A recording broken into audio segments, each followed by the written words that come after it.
This is the all-new 2013 Nissan Pathfinder. Now basically what Nissan's done with the Pathfinder for 2013 is they've thrown out the entire Pathfinder from before, and they've taken the new Infiniti JX and they've turned it into a Nissan product. Now that may sound like a reskin, there are some important differences. The Pathfinder uses a different all-wheel drive system than the JX. Out here in the back we have a different clutch pack, and this clutch pack can lock completely. So when you do that, it locks the front differential and the rear differential together, allowing power to go 50-50 between the front and the rear. We also have a tow hitch and a 7-pin wiring harness, and why that's important is because this Pathfinder is rated to tow 5,000 pounds. Yep, you heard that right. It's a unibody SUV with a CVT, an all-wheel drive, and it can tow 5,000 pounds. Under here we have a version of Nissan's 3.5-liter V6. This particular version produces 260 horsepower and 240 pound-feet of torque.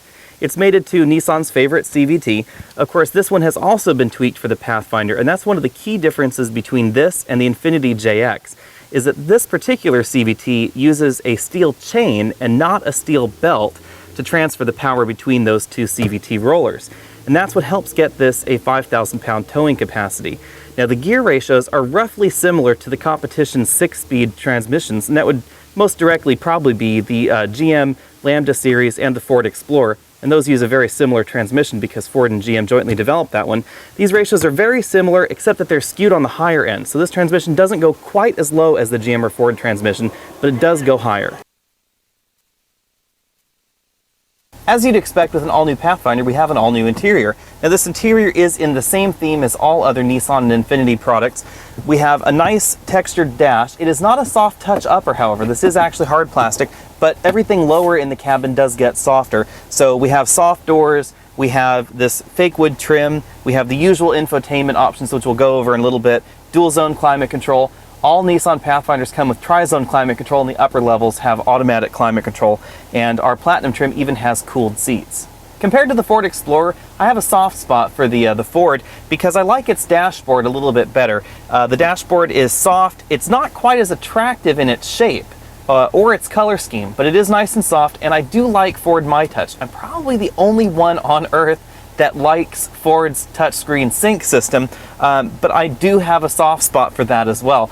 Compared to GM's Lambda products, I think this interior is much better put together. The fit and finish is absolutely top-notch in here, much better than any other entry in the segment, including the Ford. The gaps, the seams, the buttons, everything has a very premium feel, as you would expect in a vehicle that shares a number of parts and style with the Infiniti product line. The driver's seat in this vehicle is very comfortable. We have electric lumbar support, multi-way electric adjustable seat, very broad seat cushions, fairly supportive. The bolstering in this seat is not extraordinarily severe, and it is fairly wide out, so larger drivers shouldn't have a problem with the Pathfinder. Since we're in a Platinum model, we also have an electric adjustable tilt telescope steering wheel. Those base model Pathfinders, they still tilt telescope, but it's a manual adjustable steering wheel. And this particular steering wheel in the Pathfinder is also heated. As you'd expect in any of these models, the rear seats get a little bit less comfortable the further right and the further back you go. So this front passenger seat doesn't have the same range of motion as this front driver's seat. This middle seat is pretty comfy. It's not quite as nicely padded as the front seat, but it does recline, and it has a pretty decent headrest that's normally shaped. And by that I mean it's shaped somewhat like this front passenger headrest. This third row seat is markedly less comfortable than the other seats, as you'd expect in any of these 3-row vehicles. The ceiling is a little bit low back here, and these headrests hit me in kind of a strange place in the back. The 6th and 7th seat in the Pathfinder, much like pretty much every other 7-seat SUV going today, should really be seen as the emergency seat or the seat for bad children or your mother-in-law, something along those lines, because they're really not that comfortable and they're not that large. The only exception to this rule is the Ford Flex, and I'm not really sure if I call the Ford Flex competition for pretty much any other CUV on the market, because it's more of a station wagon meets bread van look. But that rear seat is quite large, and because of the shape of the Flex, there isn't a headroom problem for even 6'4" passengers in the rear. The Pathfinder scores 6 out of 10 in our Trunk Comfort Index because while this trunk area is nicely finished, it's a little bit small. And that's with the 6th and 7th seats in place. Of course, if you were to lower the 6th and 7th seats here, then we expand to probably something like a 8 or 9 out of 10 on the trunk comfort index. These rear third row seats do fold almost completely flat, and of course the second row folds nearly completely flat as well, allowing you to put larger items in this vehicle. Let's take a look at the infotainment options in the Pathfinder. First up, we're going to take a look at this display audio setup. Now this is an SL model that we're in right now, and we have a 7-inch screen here. It's not as high resolution as the navigation option.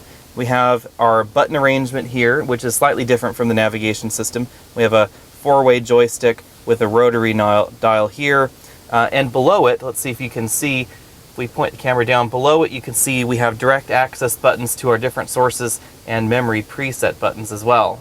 The system functions very similarly to the navigation system, but there are some important differences. First off, this is not a touchscreen, so we can't touch anywhere here. Everything is done by this rotary knob and selection dial when it relates to the screen. So if we want to go browse the iPod, first we have to hit that auxiliary button lower in the dash. Then you can't just press menu. You have to select it from this screen, and then you can browse your playlists, as you can see here. You have full access to playlists, genres, artists, etc. that you would normally expect in this system. We don't have any album art, however. As you can see here on this side of the screen, that there's no album art like there is in the more expensive system. But we do have full information. You can play, you can pause. That's pretty much all this system does. It also relays climate control information. As you can see, if you adjust the climate control there, you can see how it changes on that screen. We do have access to our fuel economy. You can view your fuel economy history as well as instant fuel economy.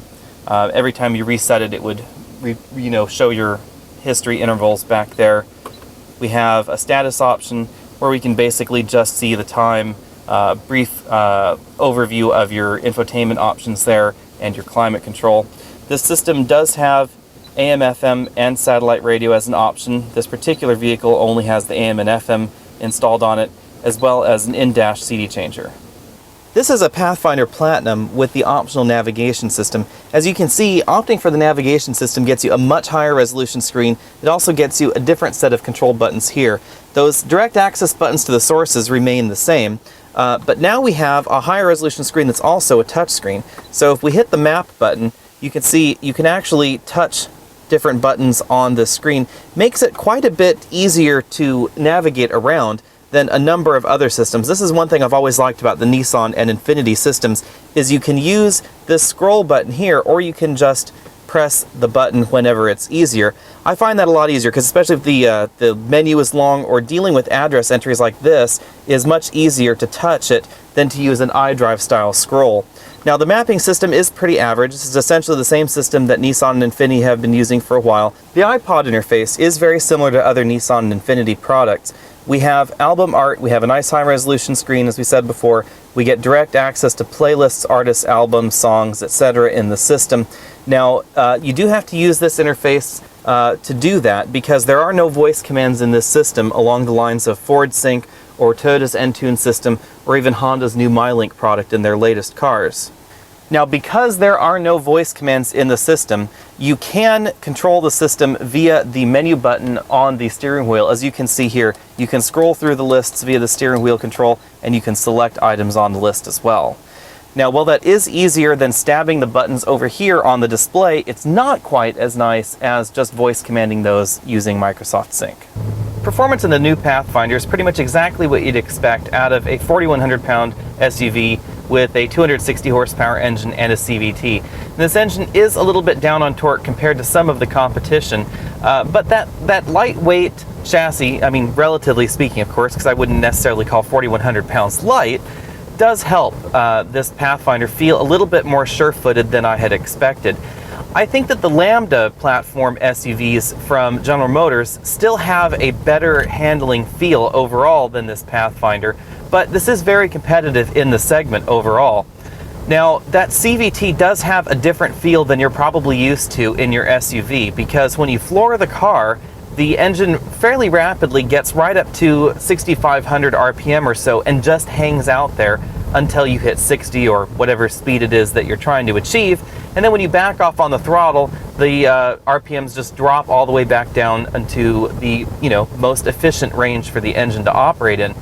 I don't find that to be a problem because I live up a hill, and hill climbing in CVT equipped vehicles is a really great thing because you don't have to wait for the car to decide it needs to downshift before it reduces the gear ratio.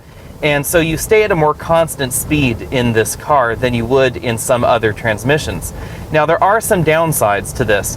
We went the off-roading in this Pathfinder here in Napa, and we went up some fairly steep hills, and the range of the CVT proved to be a little bit of an issue, in my mind, that is. Now, obviously, you aren't going to be doing that kind of a thing very often, and it was a fairly steep dirt hill.